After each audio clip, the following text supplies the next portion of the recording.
नमस्कार मित्रों, आपका हार्दिक स्वागत है फैक्ट एंड फॉर्च्यून चैनल पर, जहां हम आज मानव मस्तिष्क की गहन संरचना, उसके विविध कार्य, न्यूरोकेमिस्ट्री, भाषण उत्पादन के तंत्र और अंत में हकलाने के वैज्ञानिक कारणों व प्रभावी समाधानों पर चर्चा करेंगे। इस पूरे सफर में आप देखेंगे कि कैसे एक जटिल ग्रे मैटर का जाल हमारे विचारों को शब्दों में रूपांतरित करता है।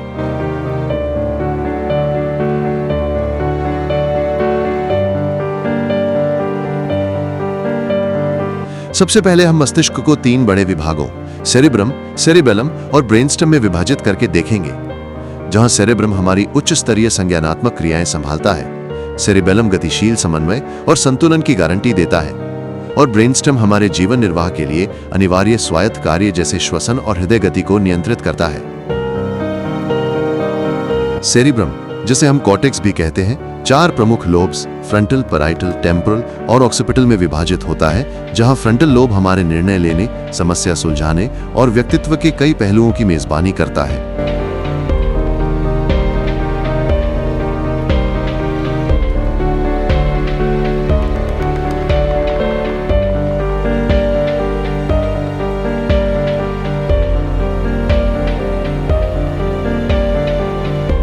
पैराइटल लोब हमारे स्पर्श, तापमान, दर्द जैसे संवेदी संकेतों को प्रोसेस करता है तथा हमारे शरीर की स्थिति और स्थान का निर्धारण करता है।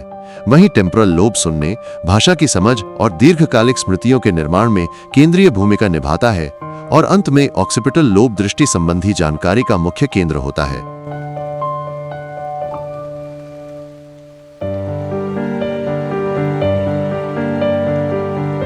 सेरिब्रम की सतह पर मौजूद ग्रे मैटर में हजारों करोड़ न्यूरॉन्स की बॉडीज बसी होती हैं, जबकि इसके अंदर की ओर फैला व्हाइट मैटर उनकी एक्सॉन्स को माइलिन शीट से आवृत कर संदेशों को तेजी से पारित करता है।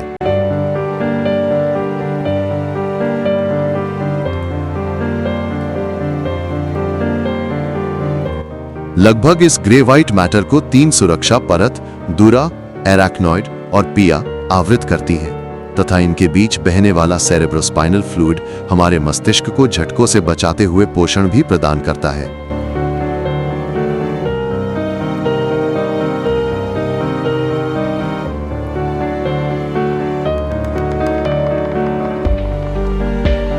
अब बात करते हैं न्यूरोट्रांसमीटर की, जहां डोपामाइन मोटिवेशन और मोटर कंट्रोल से जुड़ा है, सेरोटोनिन मूड व नींद चक्र को प्रभावित करता है, और ग्लूटामेट मेमोरी और लर्निंग के प्रमुख प्रेरक आंतरिक दूत हैं, जो सिनेप्स के जरिए संकेतों का आदान प्रदान सुनिश्चित करते हैं।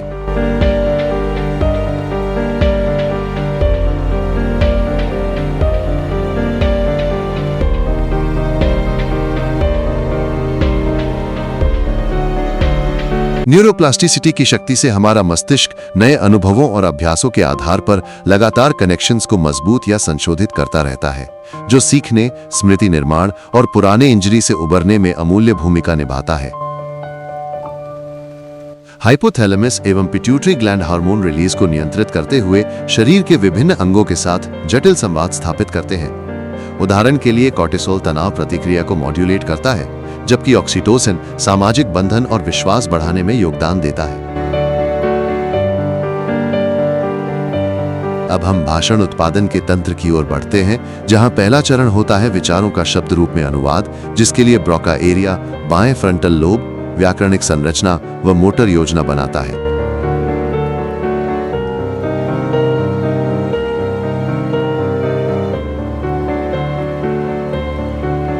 इसके बाद सप्लीमेंट्री मोटर एरिया व बेसल गैंग्लिया मिलकर लिपि, जीभ व स्वर यंत्र के मांसपेशी अनुक्रम और समयबद्धता को ठोस रूप देते हैं, जिससे हम अपने होठों और जीभ को बिल्कुल उसी क्रम में हिलाकर ध्वनि उत्पन्न कर पाते हैं। जब हम बोलते हैं, हमारी आवाज वापस हमारे कानों में जाती है, ऑडिटरी कॉर्टेक्स में प्रोसेस होती है और किसी भी त्रुटि को तुरंत सुधारने के लिए मस्तिष्क को फीडबैक भेजती है। इसी तंत्र को ऑडिटरी फीडबैक लूप कहते हैं।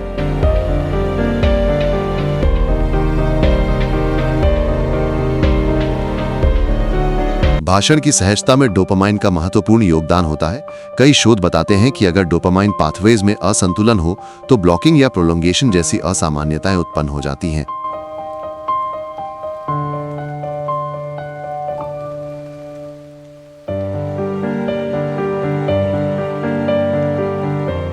कामकाजी स्मृति और ध्यान नेटवर्क हमें वाक्य निर्माण में मदद करते हैं, लेकिन अनियंत्रित चिंता और तनाव लिम्बिक सिस्टम को हाईजैक कर भाषा केंद्रों के साथ प्रभावी तालमेल को बाधित कर देते हैं।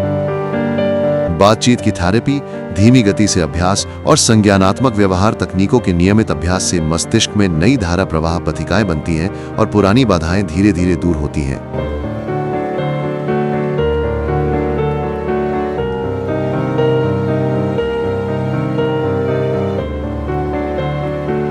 अब हम हकलाने स्टटरिंग की ओर बढ़ते हैं। ये एक फ्लुएंसी डिसऑर्डर है जिसमें व्यक्ति शब्दों को दोहराता है, खींचता है या ब्लॉक अनुभव करता है, जिसका प्रभाव लगभग 1% वयस्कों और 5-10% बच्चों में देखने को मिलता है।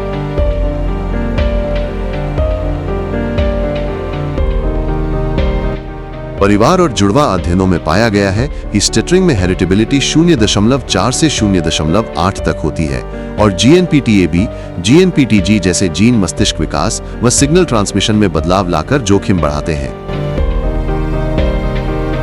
बचपन में उच्च संवाद दबाव, आत्मालोचना, द्विभाषी माहौल और सामाजिक चिंता जैसे कारक मानसिक तनाव बढ़ाकर हकलाने को बढ़ावा देते हैं, जिससे फ्लुएंसी पर नकारात्मक असर पड़ता है।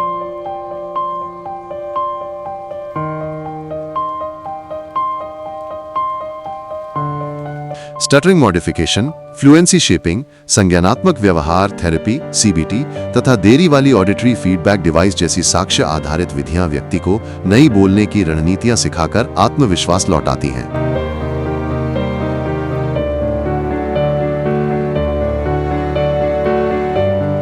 अंत में याद रखें कि हकलाना कोई कमजोरी नहीं बल्कि एक चुनौती है जिसे धैर्य, समर्थन और वैज्ञानिक तरीकों के साथ पार किया जा सकता है। अगर आपको ये वीडियो उपयोगी लगा हो तो लाइक करें, शेयर करें और सब्सक्राइब करना ना भूलें। हम फिर मिलेंगे एक नए रोचक विषय के साथ केवल फैक्ट एंड फॉर्च्यून पर।